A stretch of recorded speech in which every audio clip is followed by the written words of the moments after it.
আমরা চলে যাব আমাদের পরবর্তী স্টোরিতে এবং সেটা একটা ইমেইল, সেই ইমেইলটা আমরা পড়তে চাই এবং সেই ইমেইলটা পাঠিয়েছেন আমাদের একজন লিসনার এবং সেই ইমেইলটা আমি পড়ছি ঠিক যেভাবে তিনি লিখেছেন। প্রিয় রাসেল ভাই and dear listeners of Bhoot FM, this is Sadman from Kuala Lumpur. আপনি অলওয়েজ ভালো দলে থাকার কারণে তাই সেটা জিজ্ঞেস করলাম না, এবং করলেও একটু আপনি ভালো থাকার দলে এই জন্য আর জিজ্ঞেস করলাম না। তাই আচ্ছা ভাবি যে যদি আমি অলওয়েজ ভালো থাকার দলেই থাকতে পারতাম, আনফর্চুনেটলি রিসেন্ট কিছু ইয়ারে সেটা হচ্ছে না। যাই হোক, আমি যে আপনাদের সাথে একদমই রিসেন্ট ঘটে যাওয়া একটা ইনসিডেন্ট শেয়ার করব, যেটা ঘটে আমার সাথে এবং আমার ফ্রেন্ডের সাথে। আমি সরাসরি আমার ঘটনায় চলে যাই। তো সাদমান লিখছেন, আই হ্যাভ অ্যাটাচড 3 ইমেজেস এবং সেটা হচ্ছে প্রুফ হিসেবে, as proof of this story. আমি সেই ইমেজেস দেখেছি, মানে অল দ্য ফটোজ মানে আমি দেখেছি, বাট ওইটা আমার কাছে মনে হচ্ছে যে আপনাদের মানে সবার দেখতেই হবে এরকম কোনো কিছু না। তাছাড়া আপনারা বুঝতে পারবেন স্টোরিটা অনেক বেশি interesting. If you want then please feel free to share the token picture. এবং তিনি বলছেন যে প্রাইভেট রিজনে তিনি হচ্ছে হোয়াটসঅ্যাপ মেসেজে মানে যে কিছু ছবি তিনি দিয়েছিলেন, সেই ছবিগুলো দেখাতে নিষেধ করেছেন। আমরা ঘটনায় চলে যাই। আমার ঘটনাটি শুরু হয় 15th December, that means last Thursday থেকে। আমি একটি প্রাইভেট ইউনিভার্সিটির স্টুডেন্ট। 15 ডিসেম্বর সকালে আমি ইউনিভার্সিটি আমার ক্লাসে যাই। ওই দিন ছিল আমাদের group discussion for final project. So sir ওই দিন লেটে আসবেন, এটা আগেই জানিয়ে দেন আমাদেরকে। বলে রাখা ভালো যে আমাদের গ্রুপে আমরা 4 জন, আমি ছাড়া বাকি 3 জনের মাঝে 2 জন ইন্ডিয়ান অ্যান্ড একজন চাইনিজ ফ্রেন্ডের নাম আজরি। তো যাই হোক, আমরা সকালই আমাদের গ্রুপ ডিসকাশন স্টার্ট করি। আজরি অলওয়েজ অনেক কথা বলে অ্যান্ড অনেক ফান করে।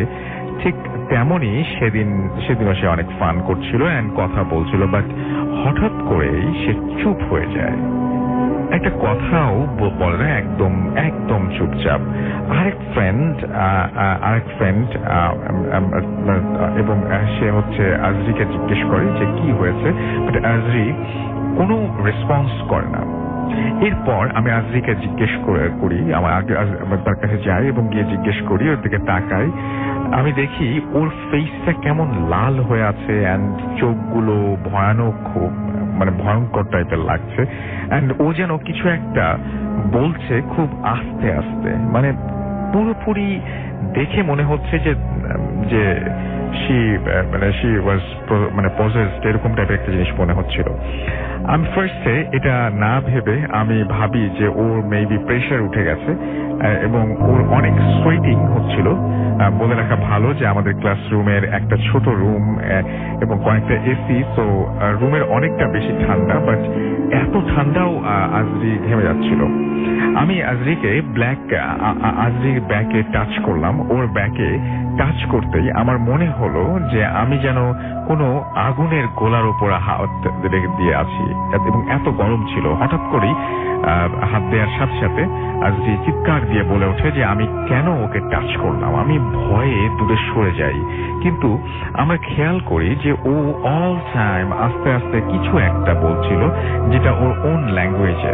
আমরা ওখানে কেউ চাইনিজ ল্যাঙ্গুয়েজ জানি না, সো বুঝিনি যে ও কি বলছিল, বাট ও আস্তে আস্তে আরো ভয়ানক হয়ে যায় এবং ওর চেয়ারটা কিক করে রুম থেকে বের হয়ে যায়। আমরা কেউই ওকে থামাতে পারি না। এরপর আমরা সবকিছু স্যারকে মেসেজ করলাম এবং মেসেজ করে জানালাম। স্যার ভাবলেন যে মেবি ও কোন সিকনেস এটা, তাই বললেন যে ওকে ডাক্তারের কাছে নিয়ে যেতে। আমরা ওকে খোঁজা শুরু করি। ওকে লেভেল 26-এ একা বসে থাকতে দেখি। বলে রাখি যে লেভেল 26-এ কোনো ক্লাস হয় না এন্ড ফ্লোরটা অলওয়েজ ফাঁকা থাকে, বাট ও ওখানে গিয়ে একা বসে এবং নাও ও নর্মাল। ওর আইজ, ওর চোখ টোক সবকিছু মানে কোনো কিছু লাল নয়। ওর বডিতেও সবচেয়ে মানে কোনো আচরের বিষয় মানে না, ওর বডিও সবকিছু নর্মাল। সবচেয়ে আশ্চর্যের বিষয় হলো যে যখন আমরা ওকে জিজ্ঞেস করি যে ও ওখানে কি করছে, ও বলে যে ওর বোনের বিয়ের জন্য ও রেডি হবে। আমরা আকাশ থেকে পড়ি, কারণ ওর বোনের যে বিয়েটা সেটা ছিল 1 মাস আগে। ওকে আমরা ক্লাসের রিসেন্ট কিছু টপিক নিয়ে জিজ্ঞেস করি, বাট ও কোনো অ্যান্সার দিতে পারে না। বরং ও যা বলে সবকিছুই ক্লাসে হয়েছিল 1 মাস আগে। এবং আমরা আর দেরি না করে ওকে হসপিটালে নিয়ে যাই, বাট ডক্টরও ধরতে পারে না ওর কি হয়েছে। সো ডক্টর ওকে জাস্ট স্লিপিং ইঞ্জেকশন দিয়ে দেয়। আজরির ফ্যামিলি থেকে কেএল এর বাইরে সো ও থাকে হোস্টেলে। আমরা ওকে হোস্টেলে নিয়ে যাই এবং ওর ফ্যামিলিকে খবর দিয়ে দিই যে যার বাসায় খবর দিয়ে বাসায় ব্যাক করি আর কি। তো ঘটনাটা এখানেই শেষ হয়ে গেলে ভালো হতো, হয়তো অ্যাটলিস্ট আমার জন্য ভালো হতো, বাট হলো না। আজকে হসপিটালে রেখে বাসায় ব্যাক করার জন্য আমি ট্রেনে উঠি। একটা জিনিস বলে রাখি যে মালয়েশিয়াতে ট্রেনের টিকিটটা হলো টোকেন, যেটা দেখতে কয়েনের মতো। ট্রেন থেকে নেমে স্টেশন লিভ করার আগে টোকেনটা গেটের মেশিনে ফেলে দিতে হয়, এন্ড এলস গেটে ওপেন হয় না, এন্ড স্টেশন লিভ করা যায় না। এন্ড একজন পার্সন অনলি একটাই টোকেন নিতে পারে ট্রাভেল করার জন্য। সো অ্যাজ অলওয়েজ আমি স্টেশনে একটা টোকেন কিনি, ট্রেনে উঠে বসি। আমার পাশে এক বয়স্ক লোক বসে আছেন।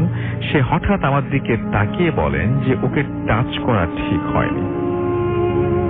আমি খুব অবাক হই, কারণ ফার্স্ট থিং যে সে কিভাবে জানলো আমি আজরিকে টাচ করেছি। তাকে তো আমি নিজেই চিনি না, লাইফ কখনো আগে দেখিনি। এন্ড সেকেন্ড থিং, লোকটা তাকে দেখে কোনোভাবেই বাংলাদেশি লাগলো না, বাট সে কথাটা আমাকে বাংলায় বলল। আমি তাকে জিজ্ঞেস করি, সরি, কি বলছেন? সে কোনো রিপ্লাই না দিয়ে পাশে হেলান দিয়ে ঘুমিয়ে পড়ে। আমি মোটামুটি একটা ভয় নিয়ে ট্রেন থেকে নেমে যাই।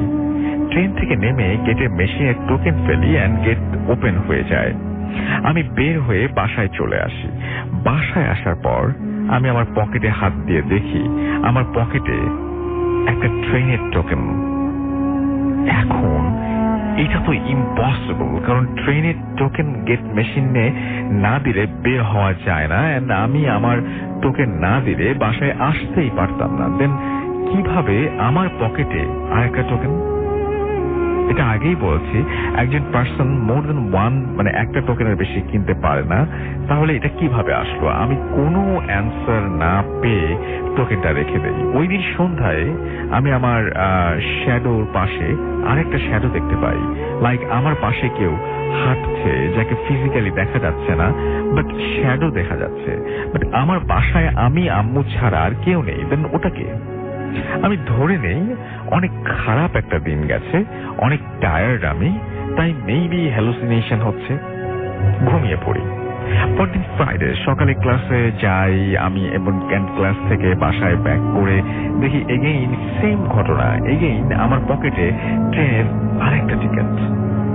এবার খুব অবাক হয়ে অবাকের সাথে খুব ভয় লাগে, কারণ আগের দিন দেখা একটা শ্যাডোর অ্যান্ড ট্রেনের সেই লোক পকেটে 2 দিনের 2টা টোকেন।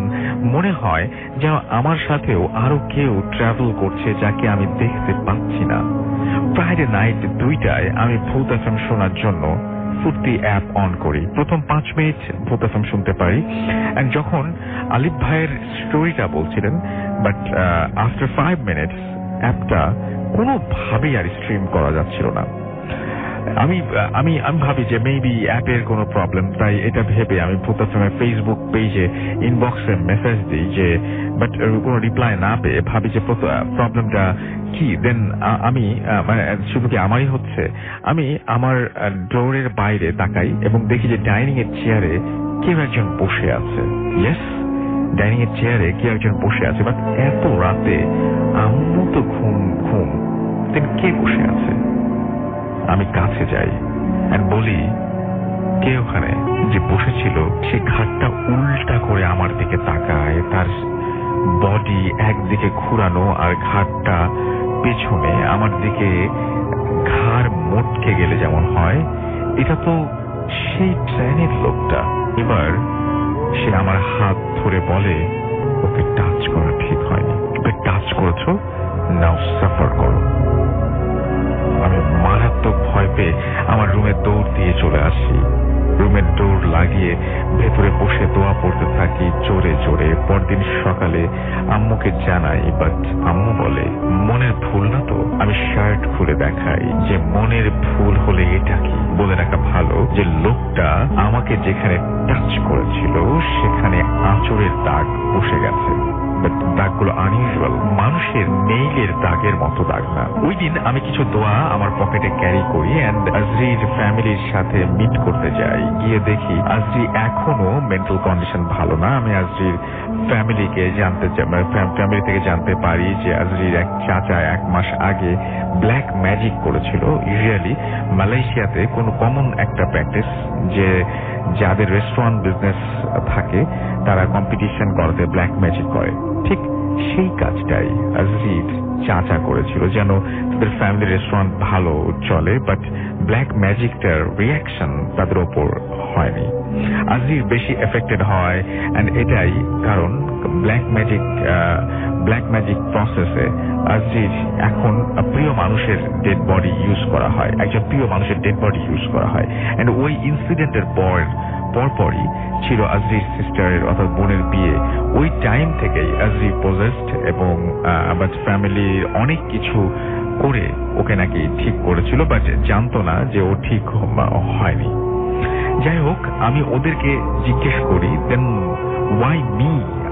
আজরি আর তার ফাদার বলে কারণ আমি আজরিকে পজেস থাকা অবস্থায় টাচ করেছিলাম, যেটা ওই এভিল অর আমাদের ল্যাঙ্গুয়েজে আমরা যদি জিন বলি, জিনের পছন্দ হয়নি। আমি ওই দিন দোয়া ক্যারি করার কারণে কোনো প্রবলেম হয়নি, বাট বাসায় এসে আমি একজন হুজুরের সাথে কথা বলি, তাকে বাসায় আসতে বলি। হুজুর বাসায় আসেন, পরদিন রাতে বলেন যে এটা থেকে মুক্ত হতে সময় লাগবে, এর মাঝে আমাকে জাস্ট দোয়া ক্যারি করতে হবে, চাইলে তাবিজও নিতে পারি, বাট কোনো হার্ম হবে না আমাদের। মানডে সন্ধ্যায় আমার ফিয়ান্সে আমাকে বলে যে স্কাইপে কথা বলবো।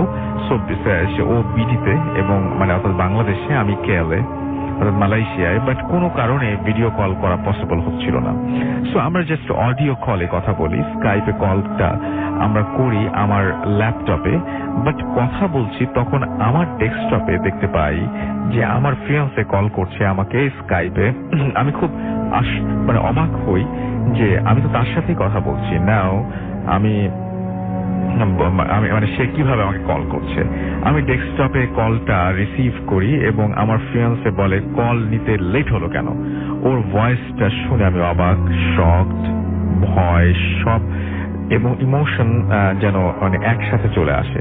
আমি কিছু বুঝতে পারি না। বুঝে ওঠার আগেই দেখি যে ল্যাপটপের কলটা এখনো আছে এবং সে কথা বলছে। আমি ল্যাপটপ ডেস্কটপ বোথ স্কাইপে কলেই কথা বলি। একটু ওয়েব ক্যামেরাটা অন করি এবং ল্যাপটপের কলে ক্যামেরা অন করতে পারি না, বাট ডেস্কটপের কলে আমি আমার ফিয়ান্সকে ঠিক ক্যামেরা অন করে দেখতে পাই।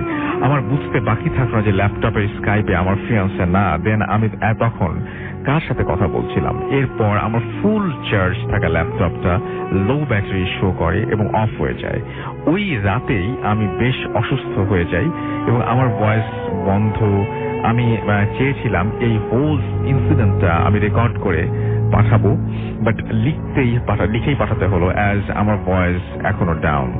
যাই হোক, তারপর দিন থেকেই আমাকে একটা তাবিজ এবং রুমে কিছু দোয়া দিয়ে জানান আমাদের হুজুর। ওটার পর থেকে এখন পর্যন্ত আর কিছু না হলেও আমি বাসায় মাঝে মাঝেই কারো পায়ের শব্দ শুনতে পাই, যদিও খুব একটা কেয়ার করি না।